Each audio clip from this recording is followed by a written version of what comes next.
पाकिस्तानियों, ये याद रखना, कभी अल्लाह की बरकत हमारे मुल्क में नहीं आएगी, इंसानों की कदर नहीं आएगी जब तक हम ये जुल्म का निजाम नहीं खत्म करेंगे।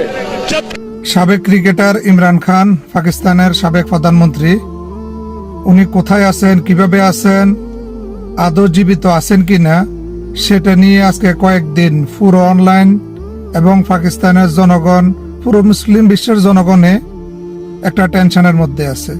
কারণ পাকিস্তানের যে বর্তমান সেনাশাসক প্লাস সরকার, তারা কেউই ইমরান খানের সাথে কাউকে দেখা করতে অথবা কোথায় আছেন এর কোনো প্রমাণ দিতে পারতেছে না।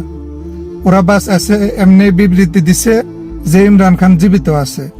কোথায় কিভাবে আছে আজ পর্যন্ত কেউ ইমরান খানের সাথে দেখা করতে পারতেছে না।